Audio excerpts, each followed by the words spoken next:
TVT au cœur de l'information.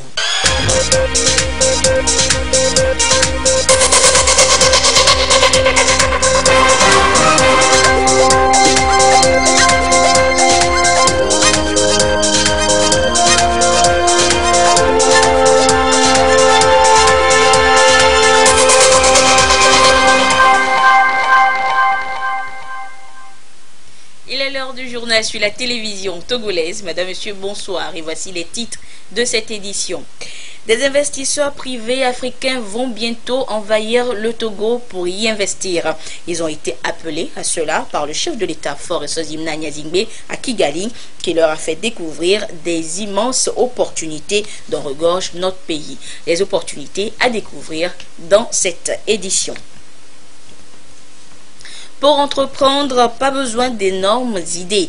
Des secteurs insoupçonnés sont de nos jours porteurs, lesquels vous les saurez en restant avec nous dans ce journal. Et puis les architectes africains vont bientôt construire des villes énergétiquement propres. Ils découvrent les stratégies depuis ce matin à Lomé. Voilà donc pour les titres. C'est hier que le Africa CEO Forum a ouvert ses portes dans la capitale rwandaise.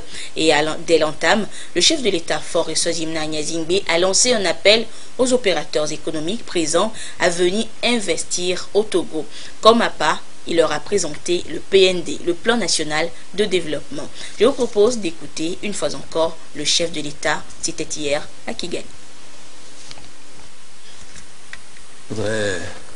D'abord, féliciter nos amis du groupe Jeune Afrique pour avoir eu cette initiative d'organiser l'Africa CEO Forum.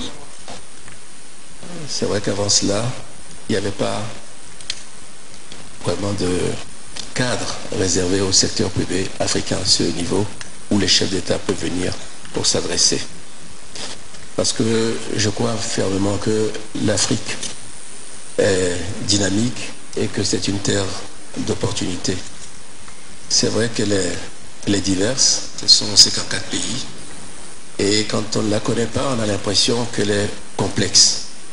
Mais en réalité, de cette complexité, et à travers ce genre de rencontres, nous pouvons, j'en suis sûr, montrer que ce ne sont pas du tout des complexités, mais ce sont des opportunités.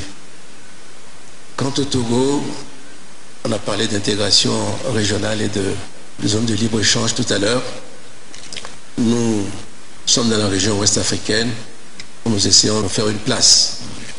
Nous fondons sur les qualités qui sont les nôtres. Aujourd'hui, nous avons la chance d'être le premier port de l'Afrique de l'Ouest, donc le port de Lomé, et dans le top 5 des pays africains les mieux connectés par la voie maritime, malgré la taille de notre économie. Nous avons également la chance d'abriter plusieurs banques importantes, des banques sous-régionales, mais également des groupes bancaires privés. Donc c'est à partir de ces fondements que nous avons essayé de penser à notre nouveau plan national de développement, le PND qui court de 2018 à 2022. L'objectif, c'est de nous appuyer sur le secteur privé, sur l'investissement privé, pour transformer de façon profonde et durable notre économie. Naturellement, quand on fait appel au secteur privé, il faut créer un cadre qui lui est propice. Nous avons commencé également à faire des efforts, mais aujourd'hui, d'après les études, le Togo est la 4e économie la plus attractive de la CEDEAO. Nous avons fait des progrès dans le doing business et ces progrès, nous sommes déterminés à les poursuivre. Et cet investissement privé devrait nous permettre de bâtir des infrastructures pour renforcer nos qualités comme un hub logistique pour l'Afrique de l'Ouest, un des hubs, puisque la concurrence est assez vive. Mais nous pensons que, comme j'ai dit, ayant le premier port, nous sommes bien partis. L'objectif ultime, c'est surtout la prospérité partagée. Dans la session précédente, on nous a dit que l'Afrique avait besoin de créer 1 700 000 emplois par mois. Donc si on investit mais que la prospérité n'est pas partagée, naturellement, il y aura des déséquilibres il peut provoquer des troubles que nous connaissons ici et là. C'est pour ça que, tout en privilégiant ou tout en encourageant les investissements dans les grosses infrastructures ou dans l'industrie, nous faisons quand même beaucoup d'efforts pour ce qui est de l'agriculture, y compris l'agriculture familiale et l'accès à l'énergie. Et je peux vous dire qu'aujourd'hui, le Togo, en Afrique de l'Ouest, est celui qui a le taux d'emploi le plus élevé. Et nous sommes également, selon Bloomberg, le 3e pays en matière de promotion des énergies renouvelables. C'est-à-dire que cette croissance également que nous recherchons ne se fera pas au dépens de l'environnement. Faisons attention à tout cela pour bien équilibrer les choses. Donc, il n'est que 3 minutes. Je veux m'arrêter ici et laisser la possibilité aux ministres des Finances et aux autres intervenants d'aller un peu plus loin dans les opportunités que nous voulons que vous puissiez percevoir à travers notre pays. Je vous remercie de votre attention.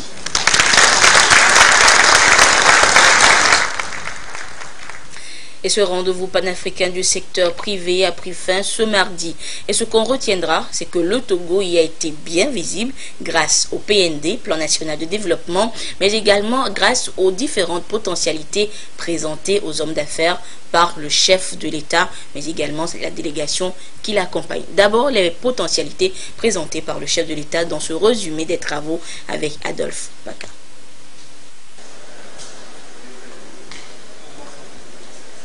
Un destin commun au cœur de cette rencontre de haut niveau, il s'agit de l'ambition. La grande ambition pour les chefs d'État africains de conjuguer leurs efforts avec les financiers du secteur privé africain pour construire l'Afrique. Une Afrique résolument tournée vers le développement avec ses potentialités endogènes. Africa CEO Forum, c'est une initiative de Jeune Afrique Media Group, éditeur de Jeune Afrique qui diffuse un credo. C'est d'abord aux Africains de croire et d'investir en Afrique. Et l'idée fait son bonhomme de chemin. À cette 7e édition, plusieurs chefs d'État, dont le Togolais Forest Nyasimbe, ont fait le déplacement de Kigali en terre rwandaise. Actionnaires d'entreprises africaines, investisseurs internationaux et dirigeants de multinationales, des patrons qui font bouger le secteur privé africain sont aussi là, plus de 1500 participants. Le président Paul Kagame du Rwanda et la présidente de la République de l'Éthiopie, Sahle-Work Zewde, ont donné le ton au panel. Le thème longuement débattu porte sur la zone de libre-échange en Afrique, les grands défis ultimes à relever pour qu'elle soit enfin une réalité. Puis l'honneur au Togo de présenter aux opérateurs économiques tous ces attraits qui peuvent séduire les investisseurs. Du haut de cette tribune, c'est le chef de l'État qui personnellement ouvre le débat en présentant le plan national de développement prévu pour être financé à 105% par le secteur privé. Une Afrique intégrée pour le commerce, le libre-échange, l'économie et l'emploi pour la jeunesse, c'est la grande ambition pour la construction de l'Afrique et cela ne peut se faire sans eux, tous ceux qui sont à ce grand rendez-vous ici à Kigali.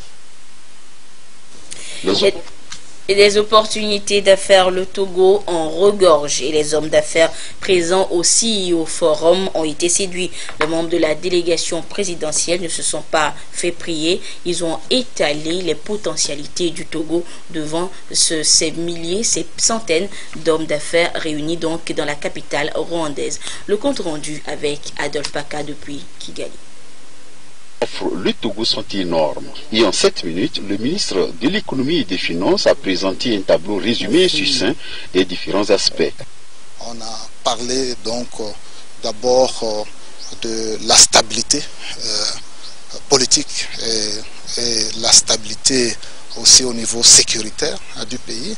Nous avons parlé du cadre macroéconomique et de sa stabilité. Nous avons parlé aussi du travail que le gouvernement fait pour l'assainissement des finances publiques et la consolidation budgétaire et la maîtrise de la dette avec bien sûr une projection à fin 2019 qui sera, nous l'espérons, en dessous de 70%. Au niveau du climat des affaires, nous avons aussi présenté aux investisseurs disons, les performances que le Togo a réalisées, le gouvernement a réalisées. Le Togo est classé parmi les pays les plus réformateurs au monde avec un très bon un très bon score par la Banque mondiale.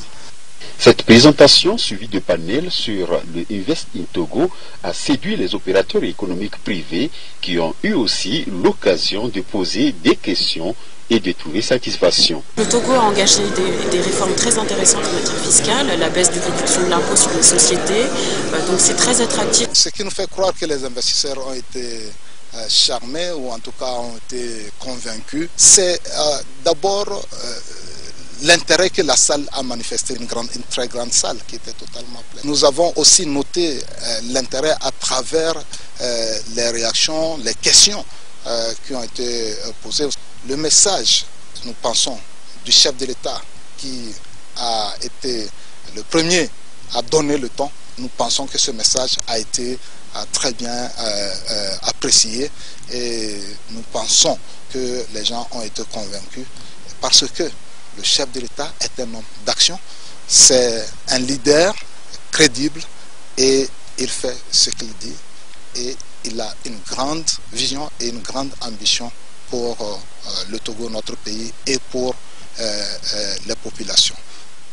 C'est une question de volonté politique et les chefs d'État se sont montrés disponibles à soutenir et accompagner les initiatives du secteur privé dans le partenariat public-privé sur le continent. L'honneur revenait alors au président de la République togolaise de réitérer ses engagements aux organisateurs et sa gratitude au monde des opérateurs économiques. Le chemin est ainsi balisé et pour tout investisseur, la meilleure destination désormais en Afrique de l'Ouest, c'est bien le Togo. Et en marge des travaux, le chef de l'État a eu à s'entretenir avec plusieurs personnalités. D'abord, il a rencontré son homologue rwandais Paul Kagame lors d'un tête-à-tête ce matin avant de quitter Kigali. Les deux hommes d'État qui partagent une vision commune pour leurs pays respectifs ont échangé sur les relations bilatérales. Le Rwanda et le Togo, vous le savez, sont classés les deux meilleurs pays réformateurs en Afrique. Il est question de développement et de sécurité sur le continent ont été également évoqués. Aussi, les deux chefs d'État se sont félicités de la bonne tenue de ce rendez-vous continental entre décideurs et investisseurs du secteur privé. Et peu avant ce tête-à-tête avec son homologue rwandais, le président de la République a reçu en audience M. Alex Eredi. Il est à la tête d'une équipe spécialisée dans la fabrication de pavés, une équipe invitée donc à venir investir au Togo. Nous écoutons le responsable de cette société. C'était un honneur, on a rencontré son Excellence et c'était vraiment intéressant d'entendre toutes ces remarques sur notre pavement ou la technologie des pavements qu'on crée au Rwanda parce qu'il a eu l'occasion de voir nos pavements à une district à Box House et pour nous c'était vraiment un honneur. Il nous a dit bien qu'il va parler avec le délégué et un de ces jours il nous invitera au Togo pour montrer notre technologie.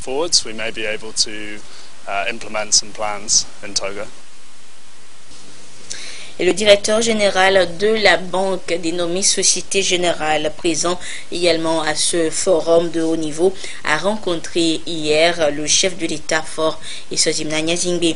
Touché par la vision du plan national de développement PND que le Togo a présenté, le directeur général donc de la Société Générale se dit intéressé et prêt à venir investir dans plusieurs secteurs dans notre pays. Nous l'écoutons au sorti de l'audience au micro de Adolphe Paca.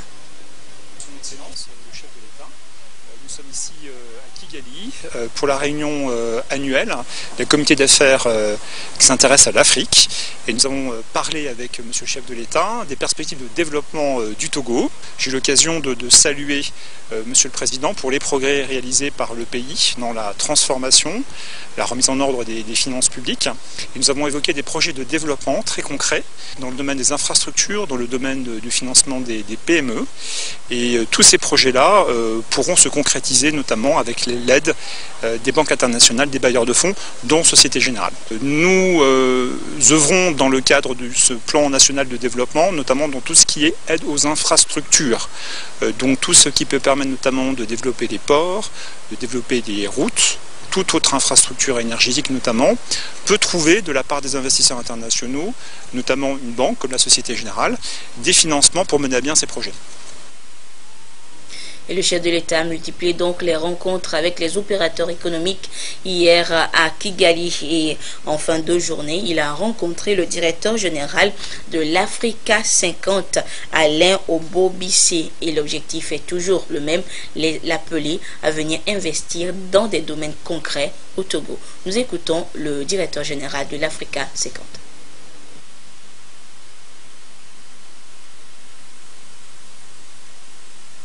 J'ai eu l'honneur de rencontrer le chef de l'État, le président de la République, et nous avons évoqué donc des investissements potentiels que le Fonds d'investissement Africa 50 que je dirige, qui est une plateforme panafricaine d'investissement dans les infrastructures détenue par 27 pays africains, dont le Togo, les investissements que nous pouvons faire au Togo.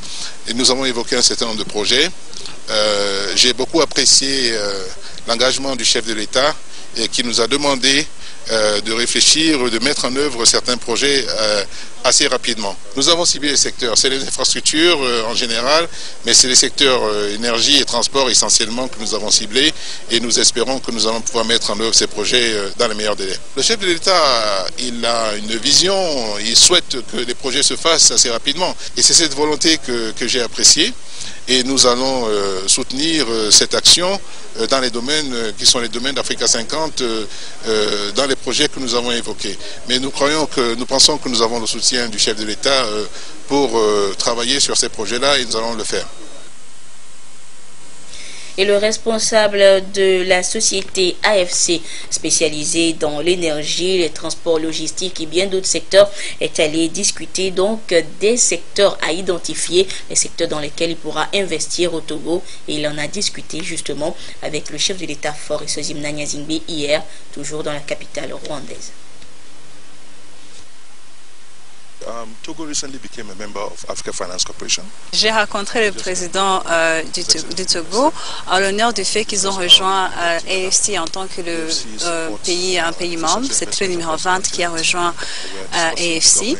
Et aussi, c'était aussi de lui dire les secteurs dans lesquels AFC est impliqué, qui sont le secteur de l'énergie, transportation et logistique, des ressources naturelles, tout ce qui est mining, le pétrole, et aussi le secteur des industries lourdes et télécom. Donc l'engagement avec son Excellence aujourd'hui, c'était de pouvoir identifier les secteurs dans lesquels AFC pourrait être impliqué au Togo. On est déjà impliqué dans le secteur de l'énergie et on espère pouvoir expandre nos activités. So we invest in power. Le chef de l'État a répondu très favorablement à notre réunion et aussi les secteurs dans lesquels AFC est impliqué parce que ce sont les secteurs qui sont aussi dans votre plan de développement. And we support export of agricultural commodities like cotton. Et de son côté, la société AFC a déjà ciblé les secteurs dans lesquels elle viendra investir au Togo. Il s'agit de l'énergie, l'agrobusiness, l'eau et le port. Et le responsable de cette société, l'IFC, est allé donc annoncer la bonne nouvelle au chef de l'État. Le directeur général de l'IFC reçu donc en audience par le président de la République.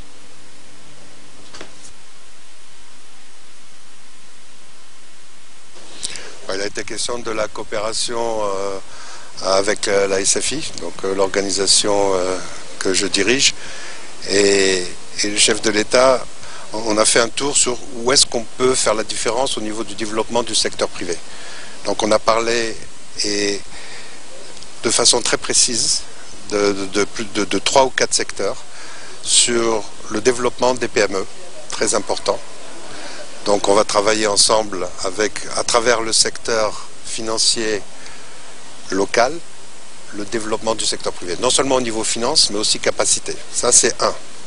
2, on a parlé du développement, là aussi, du côté privé, de production d'électricité solaire. Mais des solaires qui sont des petits grids qui ne sont pas liés au grid national. Donc c'est un peu compliqué et on va revoir le plan ensemble avec un œil, qu'est-ce qui est bancable, qu'est-ce qui peut être fait par le secteur privé. Donc minimiser le coût pour l'État et la dette souveraine. Donc ça, c'est un deuxième secteur très important. L'électricité, c'est clé. Le côté agri-business, qu'est-ce qu'on peut faire pour développer le secteur? Et là, le ministre de l'Agriculture a fait une excellente présentation. Mais maintenant, c'est OK, qu'est-ce que ça veut dire? Donc on va suivre aussi sur ce secteur. Et finalement, on a parlé de deux autres secteurs. Un avec lequel on va travailler avec le gouvernement et nos amis, et on fait partie du groupe de la Banque mondiale, donc avec nos collègues de la Banque mondiale, pour réfléchir à une vraie stratégie du secteur ICT, de l'infrastructure, mais aussi des applications. Parce que c'est bien de mettre de la fibre, mais qu'est-ce qu'on en fait après? Donc avoir, et là le président était très clair là-dessus, c'est avoir aussi un œil privé, pas seulement public mais aussi privé. Donc on va travailler ensemble avec le gouvernement et la Banque mondiale pour avoir ce plan, et ça sur la technologie, les nouvelles technologies. Et finalement on a parlé de l'eau. Qu'est-ce qu'on peut faire pour l'eau potable? Et on a des solutions, mais là il faut qu'on suive à Lomé pour être sûr qu'on peut trouver une structuration qui est bancable et en même temps sociale. Ce qui n'est pas facile, donc on appelle ça blended finance, c'est une partie commerciale et une partie privée pour rendre l'eau available et aussi de façon abordable en matière de prix. Monsieur le Président est très clair, c'est demain, c'est pas dans 10 ans, et moi aussi je suis très pressé. Donc on a 2 hommes pressés et on va augmenter notre staff de la SFI à Lomé et on va commencer dès demain à travailler. On a déjà travaillé, on a fait beaucoup de choses ensemble, y compris des projets structurants comme le port, qui maintenant est un atout pour le pays, qui permettra d'évacuer beaucoup, pour la région, d'évacuer beaucoup au niveau importation et exportation. Et je pense que c'est quelque chose qu'on a fait, qui était un grand succès. Mais maintenant, on veut répliquer du port. Qu'est-ce qu'on peut faire ensemble dans l'ICT? Qu'est-ce qu'on peut faire ensemble dans les PME, dans l'agribusiness et dans l'eau? Alors, je ne sais pas jusqu'où on pourra y aller, mais on va y aller, on va mettre tout ce qu'on peut. On n'a pas de limite. La seule limite, c'est est-ce qu'on est capable de structurer ces projets bancables? Voilà donc ce qu'il faudra retenir du séjour du chef de l'État à Kigali et sa participation donc à la 7e édition de l'Africa CEO Forum. Et les opérateurs économiques du secteur privé de Sokodé dans la région centrale mettront également la main à la pâte pour soutenir le PND. D'abord, ils sont appelés à gagner des financements de leurs différents projets lors du prochain forum Togo-UE. Le compte rendu avec Lamarck Podjon. Le secteur privé se mobilise pour la réussite du premier forum économique Togo-Union européenne qui se prépare pour le mois de juin. La Chambre de commerce et d'industrie du Togo, CCIT, s'investit dans cette mobilisation par une tournée pour sensibiliser les opérateurs économiques sur la tenue de cet important événement. C'est une rencontre de sensibilisation aux opérateurs économiques de la région centrale, pour leur dire combien de fois le gouvernement a voulu que le partenariat public-privé soit de mise à travers l'organisation d'un forum Togo-Union européenne. Et le thème principal, bâtir des relations économiques pérennes entre l'Union européenne et le Togo, et en vue de créer la croissance durable. La rencontre avait également pour but de susciter l'implication des opérateurs économiques de la région dans la mise en œuvre du PND, Plan national de développement, lancé le 4 mars par le chef de l'État. Le gouvernant ou nos gouvernants voudraient que nous puissions être plus dynamiques, plus sereins dans notre secteur privé, parce que c'est de ça qu'il s'agit. Il s'agit de créer de la richesse, et pour créer cette richesse, c'est nous, opérateurs économiques, qui sommes les acteurs. Donc nous saisissons cette opportunité pour dire merci au président de la République, son Excellence Faure Sozina Gnassingbé, pour avoir initié ce forum et en même temps initié le plan national de développement, car c'est donc pour nous une émulation. L'État crée le chemin nécessaire pour faire grandir le secteur privé togolais. Et nous devons répondre présent à toutes ces initiatives et pouvoir dire que nous sommes dans notre profession d'opérateurs économiques, qu'on n'a pas droit à l'erreur. Les travaux de la séance ont été marqués par une présentation succincte des objectifs du premier forum inédit Togo-Union européenne, suivi de celle du PND et des différents projets phares pour lesquels l'État sollicite la participation du secteur privé. Et pour être son propre employeur, pas besoin d'idées extraordinaires. Des jeunes du Togo et du Ghana sont initiés aux techniques de perlage, maquillage et informatique. Des métiers qu'on dirait dérisoires mais porteurs de nos jours. Ramdan Bassina pour des précisions. De plus en plus de jeunes s'intéressent à l'entrepreneuriat, mais nombre d'entre eux ne connaissent ni les rouages ni les services indiqués.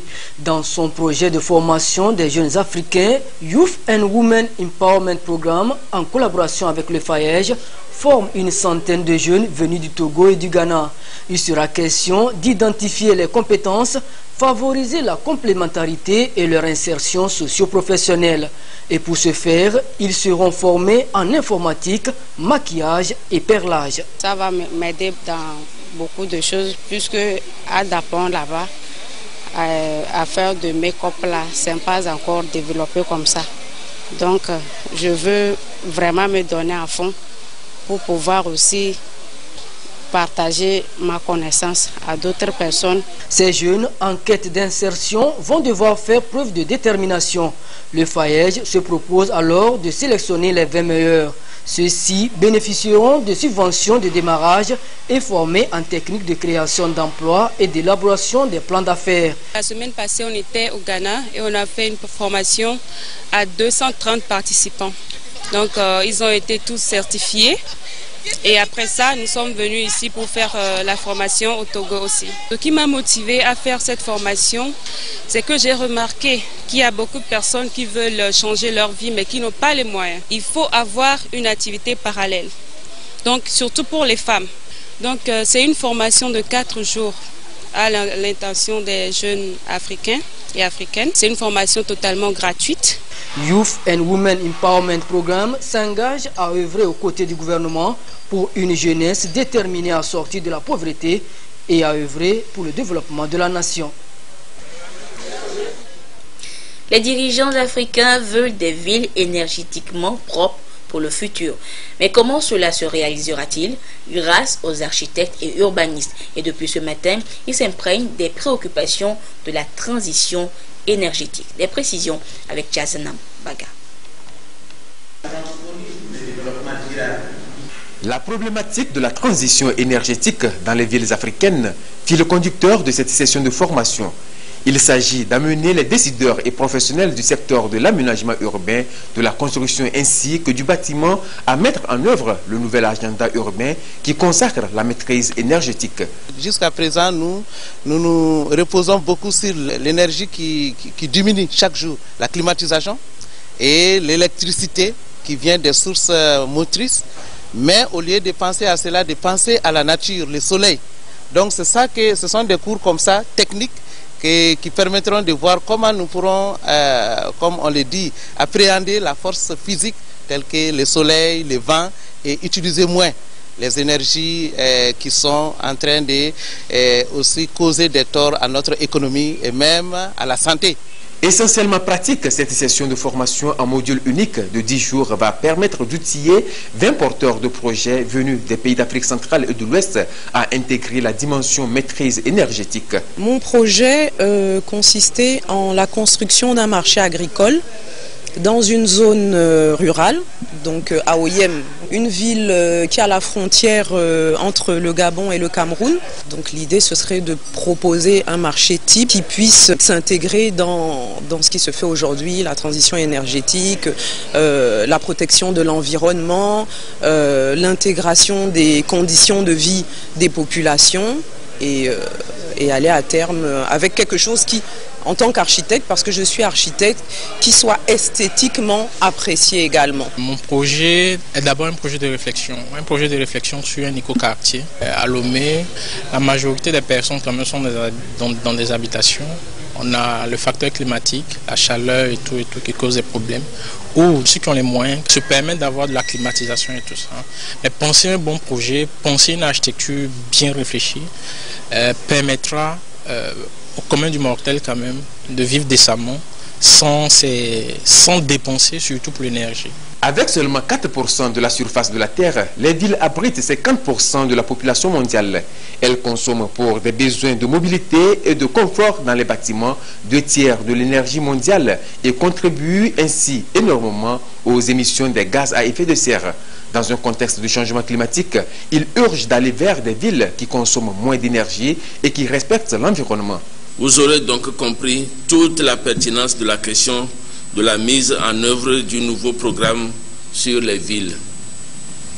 L'un des objectifs principaux de ce programme consiste à promouvoir l'intégration et à faire en sorte que tous les habitants, qu'ils appartiennent aux générations actuelles ou futures, puissent, sans discrimination aucune, vivre dans des villes et des établissements humains équitables, sûrs, salubres, accessibles, d'un coût abordable, résilient et durable. Il me semble que c'est dans ce cadre qu'il convient de situer la présente rencontre, dont le principal enjeu est de développer chez les décideurs et les professionnels du secteur de l'aménagement urbain, de la construction et du bâtiment concernés par cette thématique une bonne maîtrise des défis à relever, ainsi que des stratégies et actions à mettre en œuvre pour un développement durable. Organisée par l'École africaine des métiers de l'architecture et de l'urbanisme EAMO, cette formation bénéficie de l'appui de l'Institut de la francophonie pour le développement durable, l'Association Énergie 2050, la Banque ouest-africaine de développement et l'ONU Habitat. Et le secteur privé est appelé à s'intéresser et promouvoir le secteur de l'énergie au Togo. Et oui, selon une étude, ce secteur serait inexploré et pourtant il regorgerait de plusieurs atouts pour les opérateurs économiques. Les détails avec Carmen Maggi à Kapo. Le Togo fonde ses espoirs sur le secteur de l'énergie pour réussir à son développement. Selon les objectifs fixés à ce secteur dans le plan national de développement PND, le pays devrait atteindre 100% du taux d'électrification d'ici à 2030. Des dispositions sont donc prises à tous les niveaux pour réussir le pari et le secteur privé est mis à contribution. Le ministère en charge de l'énergie a commandité une étude pour la cause en vue d'évaluer les forces et les faiblesses du secteur privé dans le domaine de l'énergie. Les résultats sont ici présentés aux opérateurs économiques. Nous avons intégré dans nos études le secteur privé et nous avons trouvé que ce secteur privé devra avoir une certaine capacité pour pouvoir apporter sa pierre dans ce que nous voulons arriver comme résultat. L'étude réalisée par Energy Generation met en relief toutes les chaînes de valeur du secteur de l'électricité au Togo. Il est nécessaire aujourd'hui de vraiment renforcer le cadre réglementaire et surtout le cadre opérationnel pour la mise en place de ce type de projet. Il y a déjà eu des lois qui ont été passées en début d'année dans ce sens, mais nous avons complété les recommandations qui ont été faites à travers des entretiens que nous avons eus avec les différents acteurs du secteur, donc aussi bien publics que privés. Ensuite, nous avons abordé la question des systèmes décentralisé, donc hors réseau. On aura un saut technologique qui permettra de passer des réseaux traditionnels vers des réseaux plus décentralisés et plus autonomes. Cette étude est financée par l'Union européenne pour le compte du programme d'appui au secteur de l'énergie au Togo, PACET. Nous pensons que dans un pays comme le Togo, le secteur privé a un rôle important à jouer Et nous avons constaté que beaucoup d'entreprises togolaises ont un fort intérêt dans le secteur de l'énergie, mais n'arrivaient pas à déployer tout leur potentiel.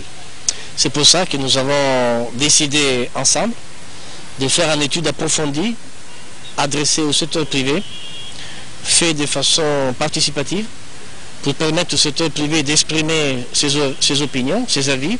L'ensemble des structures impliquées sont donc invitées à travailler en synergie et à prendre toutes les dispositions pour relever les défis qui entravent l'accès universel à l'énergie et atteindre un mix énergétique durable, incluant les énergies renouvelables dont le potentiel est peu exploité. Des prothèses de 3e génération ou des prothèses 3D et la télé-réadaptation, voilà ce qu'a permis de réaliser le projet 3D de Humanité Inclusion en Afrique de l'Ouest lancé depuis 2017. Aujourd'hui, le projet prend fin et l'heure est au bilan. Les précisions avec Tabitha Akapo. Voici les équipements qui permettront désormais d'imprimer les orthèses en 3D pour les personnes handicapées. Après 18 mois, la phase pilote du projet 3D qui prend en compte le Togo, le Mali et le Niger est à sa fin.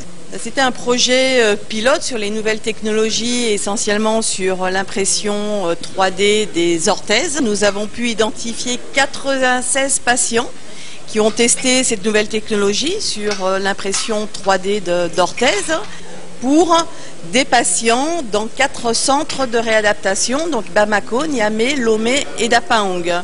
Donc c'est déjà une première réussite puisque on ne pensait pas atteindre autant de patients, puisque les patients ont été évalués sur le port d'une orthèse 3D en comparaison avec le port d'une orthèse conventionnelle, de fabrication conventionnelle réalisée par les orthoprothésistes. Ce projet a beaucoup apporté en matière de technologie au Togo, selon les responsables de l'Organisation africaine pour le développement des centres pour personnes handicapées. Il faut donc capitaliser les acquis. Aujourd'hui, nous avons des techniciens qui maîtrisent tout au moins le processus en ce qui concerne les impressions 3D, la rectification. Je crois que c'est vraiment un plus. Grâce à la télé-réadaptation, c'est-à-dire par vidéo, nous n'avons pas nécessairement besoin d'aller sur le terrain pour appareiller. Et déjà, les techniciens sur le terrain là-bas ont été formés sur l'utilisation des scanners. Donc, il suffit qu'ils fassent des scans, qu'il envoie par connexion Internet à l'OADCPH, qui récupère, qui traite, qui imprime et renvoie. Par vidéoconférence, on peut faire les ICH et appareiller les patients. Le Togo devient ainsi une référence dans la production d'appareillage 3D et de télé-réadaptation des personnes handicapées dans la sous-région. Remercier l'électorat pour sa mobilisation lors des législatives du 20 décembre pour pouvoir compter encore une fois sur lui lors des prochaines échéances. Telle est la mission donc des députés du parti Unir Union pour la République en tournée de remerciements à travers le pays. L'étape de Saint-Cassé et de l'Est Mono avec nos correspondants Désiré Aloï et Silver Abdou.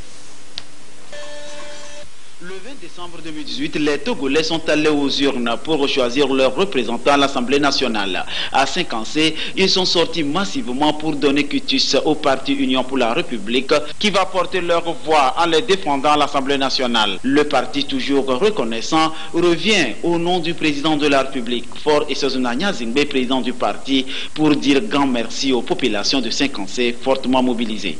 Aujourd'hui, nous, la population de Saint-Cassé, nous sommes très contentes de recevoir les délégations venues pour les remerciements. Toute la population de Saint-Cassé, surtout nous, les femmes de Saint-Cassé, nous comptons beaucoup sur lui. Nous avons demandé au cadre d'Uni de dire au chef de l'État que toute la population de Saint-Cassé est toujours derrière lui. Pour ces grands travaux qu'il nous fait à Saint-Cassé ici, bientôt il y aura un port sec à Saint-Cassé ici. Tous les jeunes vont trouver du travail à faire. Les cadres unirent grand tonne ensemble pour livrer le message de paix et de développement du président Faure qui a placé le pays sur l'orbite de l'émergence. Nous sommes venus à 2 titres. Le premier, c'est de dire merci, merci et merci à la population et surtout de transmettre les félicitations du chef de l'État la population a voté à 95,75% pour notre grand parti uni et pour dire oui et merci à la politique de son Excellence, le président Faure Essosimna Gnassingbé. Le message important que la population de la préfecture de Cinquancé nous a livré à l'endroit de notre grand parti uni, c'est qu'elle est prête à soutenir massivement et à voter massivement pour notre grand parti uni aux prochaines élections locales et surtout aux présidentielles de 2020. Qu'elles sont derrière notre grand parti uni, qu'elles sont derrière et d'accord pour la mise en œuvre et le déroulement des actions contenues dans le plan national de développement PND. Dans la foulée, une remise de jets de maillot à l'équipe de football de la ville de Cinquancé. Une rencontre précédée d'une gigantesque caravane populaire à travers les artères de la ville pour exprimer une satisfaction, une adhésion aux idéaux du parti unir au programme multiforme de consolidation de la démocratie, la cohésion sociale, la culture de la paix, le vivre ensemble, facteur d'un développement global. Ils expriment à travers cette tournée de remerciements la gratitude du parti unir aux populations de Badin dans l'Est Mono qui ont massivement voté la liste unir lors des législatives dernières. Un message apporté par les députés de la circonscription électorale de l'Est Mono, accompagné d'une délégation des cadres de l'Ogou conduite par le ministre Oladokoun. La tournée consiste à exprimer la reconnaissance du chef de l'État aux militants et militantes et surtout les appeler à s'engager davantage à soutenir le parti pour les prochaines échéances électorales, notamment les locales et la présidentielle de 2020. Que nous retirons encore notre engagement au parti uni et au chef de l'État, son excellence Faure Essosimna Gnassingbé, que nous sommes toujours prêts devant lui, car nous avons devant nous les échéances locales et 2020 c'est maintenant. Nous promettons donner plus. Sur les 3 sièges, 2 ont été remportés par le parti unir grâce au suffrage exprimé par les militants et militantes, un engagement qui témoigne de leur adhésion à la vision du chef de l'État, président du parti. Le ministre Oladokoun a donc salué ce dévouement, surtout des chefs traditionnels qui ont joué un rôle d'avant-garde. Il s'agit en fait d'un message de paix. Un message de paix que nous avons transmis aux populations parce que le processus électoral qui a conduit aux élections législatives du 20 décembre 2018 n'a pas été émaillé d'incidents, ce qui est très très appréciable. Cette tournée leur a également permis de rendre grâce à Dieu à travers cette messe et culte célébrés respectivement au sanctuaire de la miséricorde divine de Poguedje et à l'église baptiste évangélique de Moritan. Une action de grâce destinée à prier pour la paix au Togo. Nous avons communié avec les fidèles pour rendre grâce à Dieu pour ses bienfaits, les bienfaits de protection, les bienfaits de stabilité, les bienfaits de paix que le Seigneur lui-même a voulu manifester sur ce pays. La population a été appelée à rester toujours mobilisée derrière les idéaux du chef de l'État et à être attentive à son programme de développement. Le ministre a rassuré les uns et les autres de l'accompagnement du gouvernement en ce qui concerne les appuis à apporter en matière d'infrastructures sociales de base pour améliorer le minimum vital commun des populations. Octogone, c'est une nouvelle société qui s'installe sur le continent africain et elle vient d'ouvrir une agence au Togo pour offrir ses prestations au public. Yves Agbeivi nous amène à la découverte de cette agence de communication. Ce sont des produits made in France, des produits haut de gamme, cuisinés en Allemagne et ventilés dans le monde depuis il y a 29 ans, sauf en Afrique. La société Octogone veut désormais conquérir le marché du continent noir et son point d'emprise, c'est ici, cette agence de communication à Léo 2000 à Lomé. La société a ouvert ses portes ce 22 mars 2019 au public loméen. Elle a présenté ses offres, des produits qui vont des t-shirts au parapluie en passant par des accessoires informatiques. On a des choses comme des clés USB, on a des tapis de souris, qui nous permet, donc quand on est au bureau, de pouvoir travailler avec notre souris, et en même temps on a notre logo, le logo du client sur notre bureau. On fait des choses aussi comme des parapluies, des t-shirts, des casquettes 100% coton. On a nos usines qui sont à 20 km de Mulhouse, c'est à Hagen, en Allemagne. Mais vraiment de A à Z, tout est fait sur place. On a aussi une partie électronique qui vient d'Asie, avec un bureau commercial contrôle qualité qui est basé à Shenzhen, qui nous contrôle tous les produits avant que ça arrive en Europe, ou aujourd'hui que ça arrive au Togo. La société Octogone a reçu la certification 9001-2008 pour ses produits dont les prix sont fixés suivant le pouvoir d'achat des Togolais. Nous, l'idée est d'amener des choses de qualité. C'est vraiment notre souhait premier, c'est d'apporter en Afrique des produits qui ont des normes européennes, qui ont des normes qui respectent l'environnement, qui respectent aussi la santé des gens. Ça veut dire que les composants, que ce soit les composants, les matières qui sont utilisées, c'est des matières qui sont pas nocifs, spécialement pour tout ce qui est textile. Vous cherchez à avoir des produits normés de très bonne qualité, venez chez Octogone, parce que nous, les certificats, on les a. Il y a pour toutes les bourses. S'il y a des petits budgets, on a pour les petits budgets, on a aussi pour les gros budgets. Pour les grosses entreprises, on fait pour tout, on est une agence de communication. Vous avez des besoins, vous venez nous voir, nous, on est là pour vous. J'ai trouvé la présentation très bonne. Et j'ai trouvé les produits aussi très intéressants, surtout par rapport à la qualité. Spécialisée dans la communication par objets dits accessoires malins selon le PDG de Octogone France, la société Octogone a été fondée en 1989. Elle est présente en France, en Allemagne et en Chine. Par l'ouverture de cette agence de communication à Lomé, elle a ainsi fait son entrée sur le continent africain. Et voilà, ainsi se referme cette édition quelque peu longue, actualité oblige. Merci de votre fidélité à la télévision togolaise et merci à tous ceux qui nous ont suivis du côté de Paris, en France. Excellente suite de nos programmes. Au revoir.